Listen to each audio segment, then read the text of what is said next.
Welcome to the Morningstar Series 3 Stock Picks. I'm Holly Black. With me is John Chatfeild-Roberts. He's manager of the Jupiter Merlin Growth Portfolio. Hello.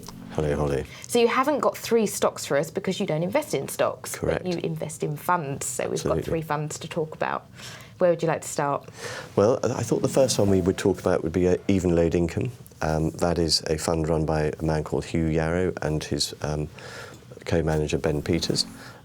It is a UK income fund with a yield of 3.2%. It's got around about 45 stocks.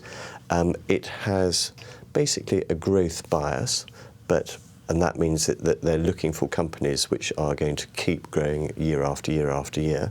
That tends to mean that they can be a little bit more expensive than average, but over time the compounding effect should win out. It was launched in 2009. We invested in it, 5 years ago, something like that, when it was a £50 million fund. It's well over £2 billion in size now. It's done very well. It made over 20% last year. It's probably going to have a quieter time in the next 12 months, but for the long term, I would say that's a pretty good basis for a portfolio. So obviously that fund had a 5-year record by the time you invested, but that is a proper boutique business with a handful of employees. Is that something you have to factor in when you're choosing a fund? Absolutely, definitely. I mean, you need to make sure that a fund manager has got all the sort of backup they need, the sort of corporate, how can I put it, the corporate structure that is going to last. And quite frankly, you also, if you've got that sort of structure, you quite often want slightly younger managers. So it helps. I think we've got perhaps a 20, 30-year run in this fund. It happens to be run out of Oxfordshire, which is quite a nice little point. But I don't think Oxfordshire necessarily is just the place you need to look for funds. What's fund number 2? Well, fund number 2 is different. It's closer to home. It's a Jupiter fund, so it's Jupiter UK Special Sits. It's run by a chap called Ben Whitmore, and his sidekick is called Dermot Murphy. Ben is very definitely a value fund manager, so he's looking for companies that are out of favour, whose share price has fallen because they're out of favour. But there's a saying that in the market, the market in the short term is a voting machine, and in the long term is a weighing machine. And he's trying to find those shares which are going to eventually recover when they are far too cheap.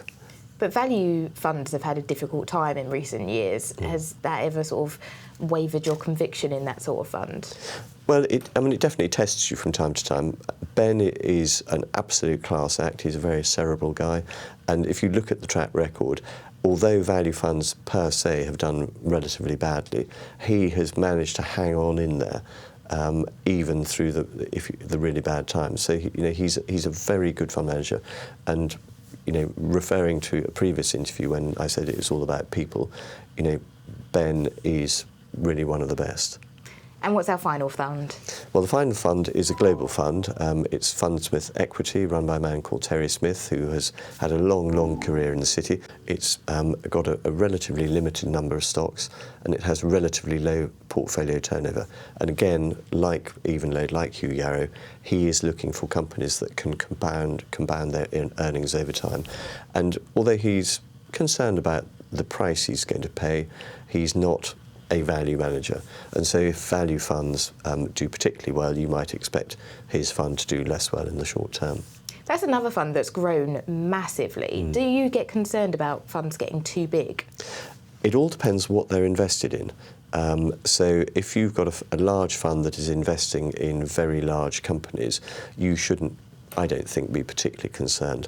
But if you've got a very large fund that is investing in very small, illiquid situations, and I'm afraid Woodford would be one of those situations. But also, when you look at perhaps property funds, you've got to look at the underlying liquidity and make a judgment as to whether that is an appropriate size of investment in your portfolio. And one thing that I think is important to a lot of retail investors is fees. We want to keep our costs as low as possible. Is that important to you as a manager? It's important, but it's not the most important thing. So obviously, we want to pay the minimum we can in fees, but we recognise that the best people are going to be able to charge a premium, and we don't want to cut our nose off to spite our face. We could always go down the route of buying lots and lots of index trackers, but I just do not think that we would get the outperformance. I mean, looking at our record, it is the choice of funds that we make that generates our superior returns. Well, thank you so much for your time. Thank you, Holly. And thank you for joining us.